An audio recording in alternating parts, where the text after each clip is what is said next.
প্রতিটা রুহু, প্রতিটা মানুষ মালাকুল মাউতকে দেখতে পায়। আপনিও দেখবেন, আমিও দেখব। মুমিনদের কাছে এসে মালাকুল মাউত একজন যুবকের বেশে সাদা ধবধবে জুব্বা পরে সুগন্ধি মেখে মুমূর্ষু ব্যক্তির শিয়রে বসে বলে, ইয়া আইয়াতুহান নাফসুল মুতমাইন্নাহ, হে প্রশান্ত আত্মা, উখরুজি ইলা মাগফিরাতুল্লাহি ওয়া রিদওয়ানি, আল্লাহর ক্ষমা আর দয়ার দিকে বের হয়ে আসো। বলা মাত্রই মুমিনের আত্মাটা স্মুথলি বের হয়ে আসে।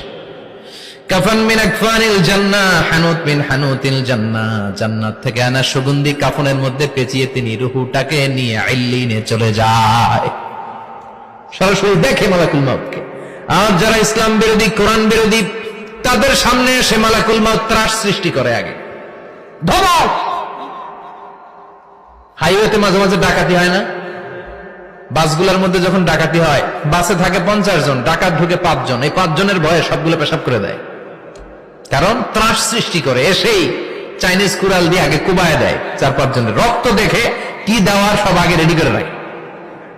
মালাকুল মাউত এসে কাফের, নাস্তিক, মুশরিকদের সামনে সেরকম একটা ত্রাস সৃষ্টি করে। ভয়ে লোকটা কাঁপতে থাকে।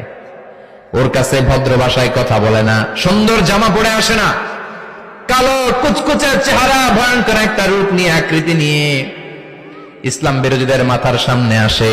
দুর্গন্ধযুক্ত চেহারার দেহ নিয়ে ধমক দিয়ে বলে, ও পাপাত্তা, ইয়া আইয়াতুহান নাফসুল খাবিসা উখরুজি ইলা গাদাবিল্লাহ, হে পাপাত্তা, আল্লাহর রাগ, ক্রোধ আর গজবের দিকে বের হয়ে আয়।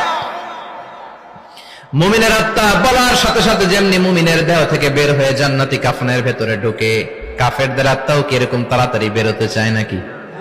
কাফেরদের আত্মা বেরোতে চায় না। ডানে দৌড়, বায়ে দৌড়, সামনে দৌড়, পেছনে দৌড়, আহা, দৌড়াদৌড়ি করে। মালাকুল মাউত এটাকে টেনে হিচড়ে, একটা জীবিত ছাগলকে জবাই না করে তার চামড়া উল্টার দিকে টেনে হিচড়ে বের করলে ছাগলটা যত কষ্ট পায়, এর চেয়ে কমসে কম 70 গুণ বেশি কষ্ট দিয়ে কাফের, মুশরিক আর গাদ্দারদের রূহ কবজ করা হয়। আল্লাহ, এই পরিস্থিতি থেকে তুমি আমাদের বাঁচাও। মুমিনদের রূহ যেমনি কবজ হয়, ওইভাবে রূহ কবজের ব্যবস্থা করে দিও। ঈমানের মৃত্যু নসিব করে দিও, শাহিদি মৃত্যু নসিব করে দিও।